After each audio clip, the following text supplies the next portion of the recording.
So there's a study that shows that Uber drivers are twice as likely to cancel on people with African American / black sounding names. And so the drivers in Boston, oh hell, this was in Boston, canceled, but I got a European sounding name, canceled pickups of riders with African American sounding names at double the rate of those with names more likely to be belong to a white person.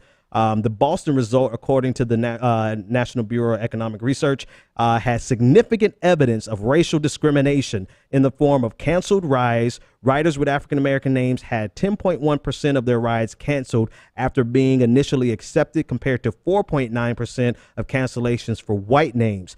Black names had even higher rates of cancellations than women, researchers found. This is like the internet version, or the digital age version of a black man or a black woman can't get a taxi in the city. Like this is not shocking, nor is it new. It corresponds perfectly with the study, I believe from Harvard, or was it Princeton, that showed if you had the exact same resume, but you had an African-American sounding or an ethnic sounding name, you would not get a call back. You're like 50% less likely to get a call back than a person with an with a European sounding name. I've never run into this because my name is Benjamin. Like, I don't know, Benjamin has no ethnic tinge to it at all. I think I'm going to change my name.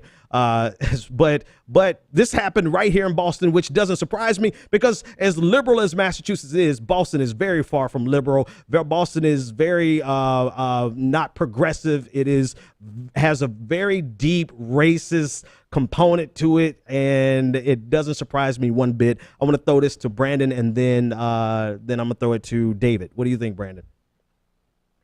I think like you said, there's a long history of this, and there's been a lot of examples of this black tax, you might as well call it. This is one part of the ways in which black people are unfairly burdened by their blackness or their perceived blackness. So there was also another study that showed that if you apply for Airbnb and you're black, you're less likely to be able to find a place to stay, or it'll cost you more.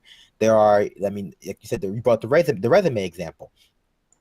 This is not something it's worth mentioning. It's not something that's just occurring as white people doing it. This is something that is also prevalent within our community, and I say our meaning black community, where we discriminate against each other based on the perceived blackness of our name. I think the best example of that would be Raven Simone on The View, saying that she would not hire someone with a completely ethnic sounding name because of it's associated so heavily with ignorance. So you have this notion that blackness, or in any form, whether it be name or skin tone, is inherently ignorant unless proven otherwise. And so it devalues you.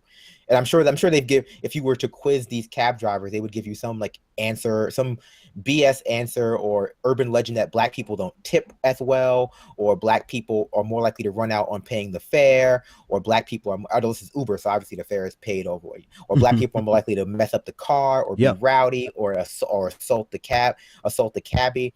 But I mean, all these things are just that, the urban legend, the statistics don't bear that to be true. So obviously within our culture, economically, there is a substantial burden to being black.